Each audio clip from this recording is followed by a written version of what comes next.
Shall we start, sir? Yeah, we can get started. Yes, yes, please. Yeah.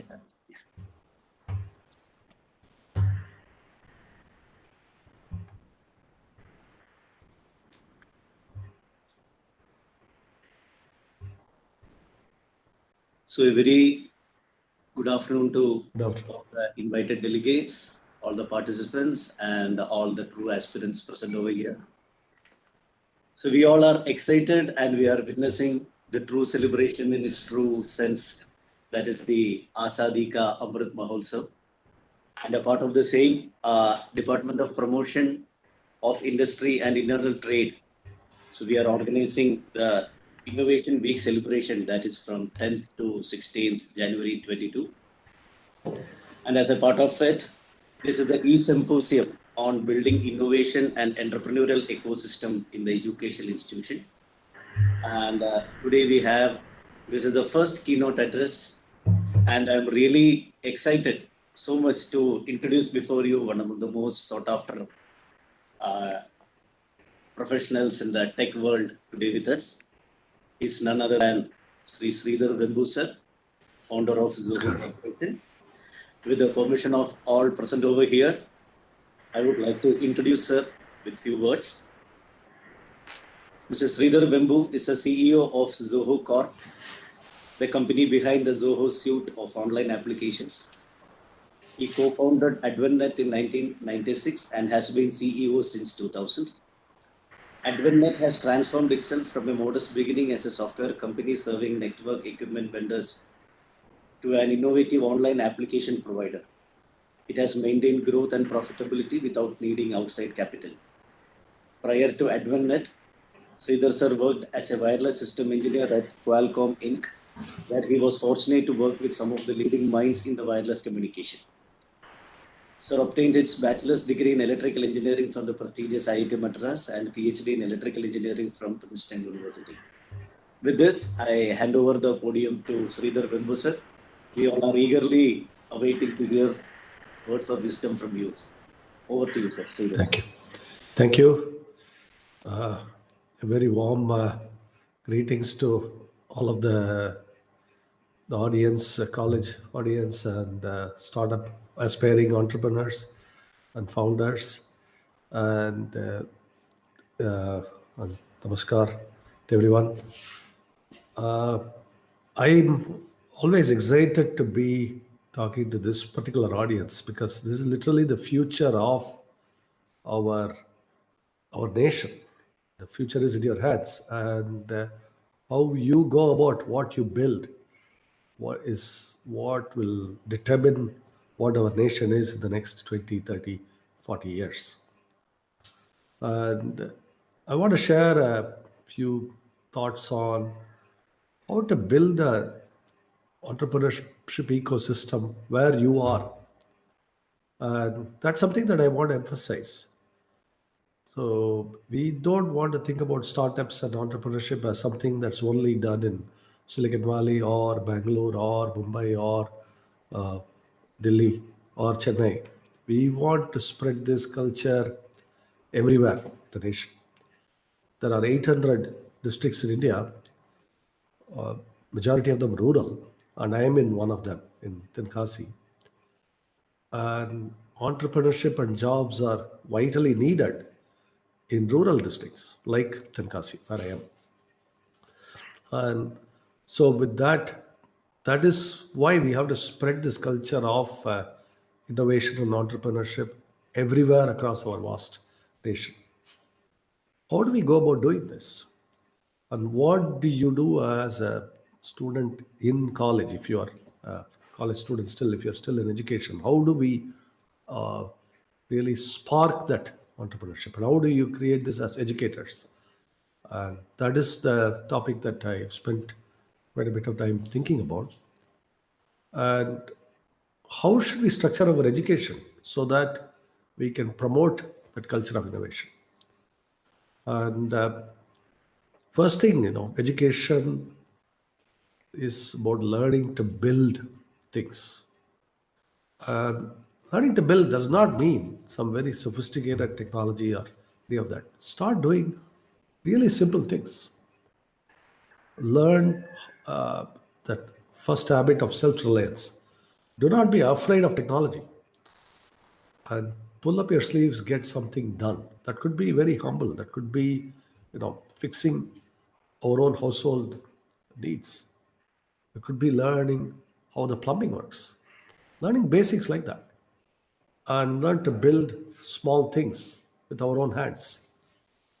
And then in a college setting, that also means how to learn to build these projects along with other people. So learning to work together as a team so that we can achieve something tangible.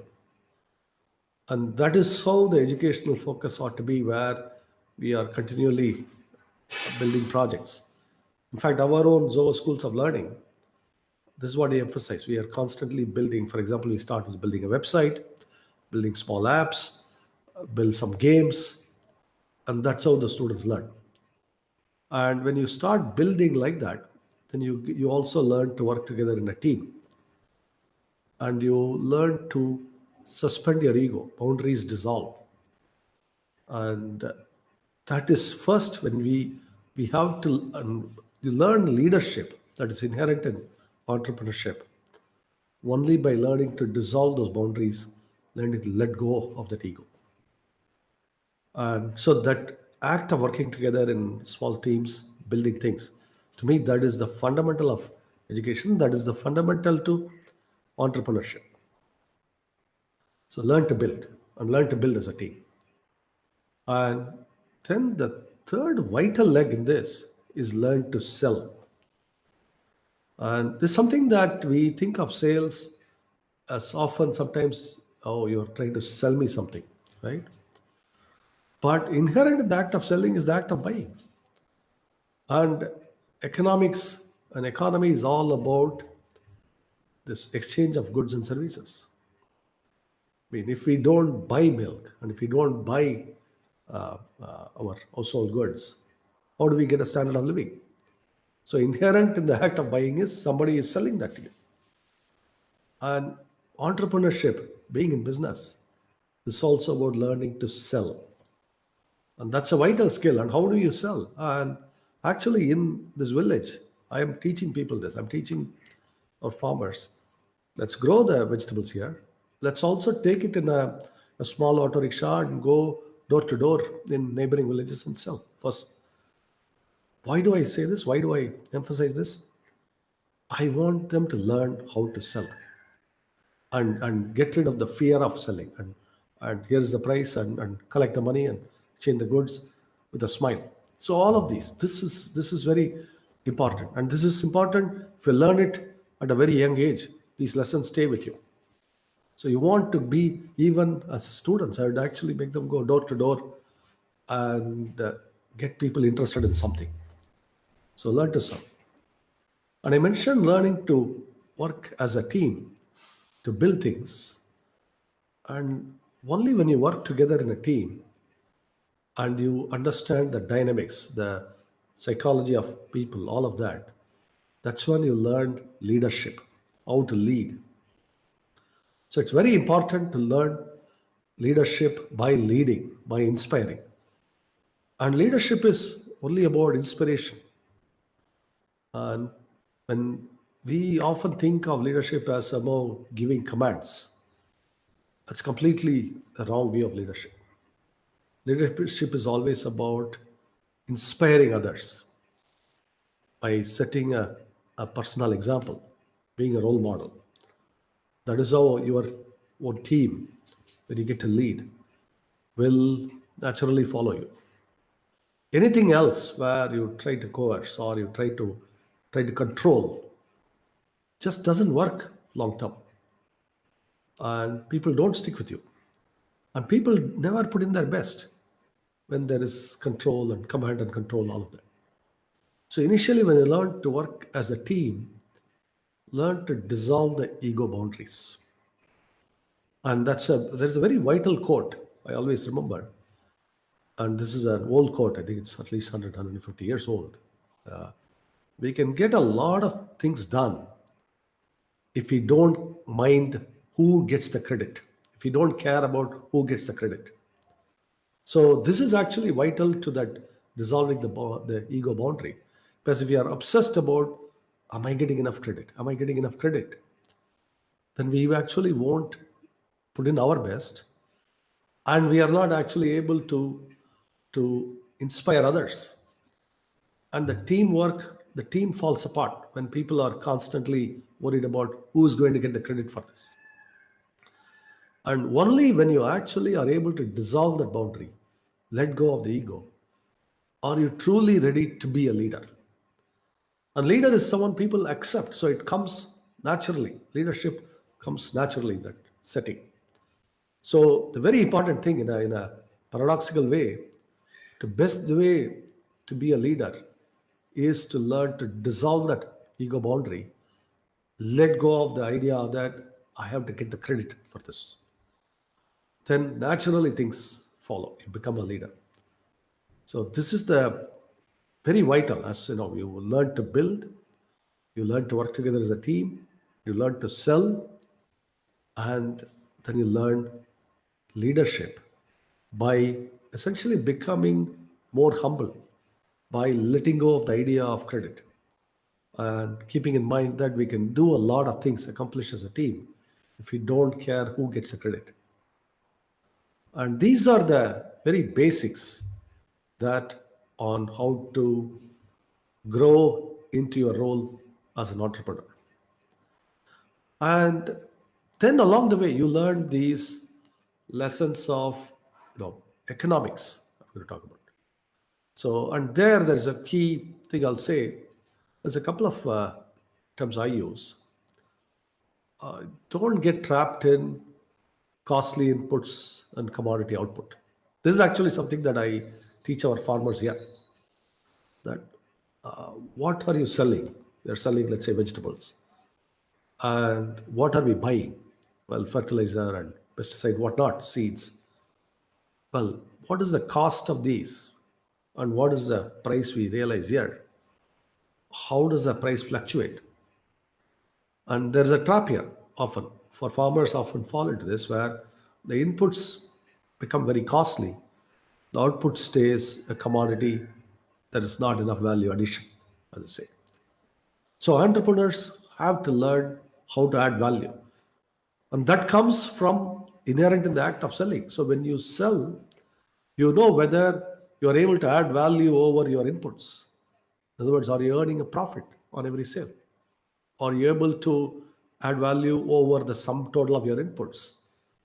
And so the costly input commodity output is a trap that I caution people against. So entrepreneurs should mind this costly input commodity output trap. And in I actually suggest look at this notion of a gross profit margin, which is very important. You will learn this when you're in business. You have to learn these things. And and this is, think in a retail store. Let's say you buy soap or toothpaste from a wholesaler at 40 rupees and you sell for 50 rupees. The gross profit margin is going to be what, 40 20, so 25%, right? From 40 to 50 you have added 25%. So and you added, or you can take the final price and say 20% of that is the gross margin. So if it's 100 rupees you sell, 20 rupees is goes to you. From 50 it's 40, so 20% gross margin for you. It's very important to have that gross margin. That is the value you add for keeping the store running, staffing the store, and keeping the goods in stock, all of that. That's your gross profit margin. It's always important to have that notion of value addition. And what is the risk involved? Very low gross profit margin businesses are very high risk. If you don't sell your inventory fast enough, you will lose money. That's another. So these are, again, as I mentioned, very basic lessons. Then these are fundamentals of economics, very basics of economics. And then as you evolve in this, you are, and then this is actually something that you learn as you stay in business. Your long-term orientation is very vital. Nobody, no, you might read stories of rags to riches tales that happen seemingly overnight. I assure you, those are extreme outliers. That's like winning the lottery. Nobody should enter business with this "I am going to win the lottery" mindset, because odds are statistically you will not win the lottery. So it's better to go into business with a very long term orientation. Think of it as this is something I'm going to do for my life. That's the long term orientation. And to be long term in it, you have to be contented. You cannot do anything long term if you don't have an attitude of contentment and humility and gratitude. These are words that are ultimately they go into spiritual territory, and which is why Swami Vivekananda is right there providing me that guidance daily. I read his works daily. I try to read a little bit of his wisdom. There is that notion of, if you can only do these things long term if you have that internal contentment, that I would rather be doing something else, I would rather be someplace else. That restlessness we have to avoid. Then only you can do long term. And only if you are able to do these long term can we assure ourselves, or can we earn that success. I won't even say assure, you can earn that success. And this is actually important, where success can only be deserved, never guaranteed. So you can be deserving of success. So if you are willing to work long term, and if you are honest in your dealings, if you inspire people to follow, then you can be deserving of success. And the universe grants you success as a reward. But we cannot keep having that expectation, daily asking ourselves, why am I not successful? That's where that contentment attitude comes in. Every day you enjoy this. So these are some of the things that I have learned in my career. And so as students, educators, all that, project based, learn by doing, learn to work together as teams, learn to inspire and lead, learn to sell. Very important. Don't never forget that, because everybody in business has to be. If you don't sell, you don't eat in business. And if you get a lot done, if you don't care who gets the credit, and that long-term orientation, contentment, humility, these are the themes that I would emphasize. This I want to wish all of you the very best, and thank you for this opportunity to be in front of you. Thank you. Namaskar. Thank you, Sridhar sir. It was really, in a very short span, a complete takeaway meal for all the aspirants who wish to start their career as an entrepreneur, sir. And it's really a living example, sir. Like, because the many youngsters nowadays feel like, to kick off my entrepreneurial activity, I should concentrate either on Bangalore, Chennai, or Hyderabad, and I should have such an address so that I could attract more people or Thank you. more business. And by just sitting in Tenkasi, in the southern part of India, the entire Zoho Corp is being functioning. That itself is a living example, sir. Thank you. And also, Thank one you. more true guidance that you give to all the aspirants is, sir, regarding ego, and people more interested into taking away the credit rather than enjoying the final output. So it is really a lesson or a tip to all the budding aspirants, sir. Thank you. And thank you so much for sparing Thank your you. time with us, sir. And Thank you. Thank you. Best thank you, sir. wishes. Yeah, thank you, sir.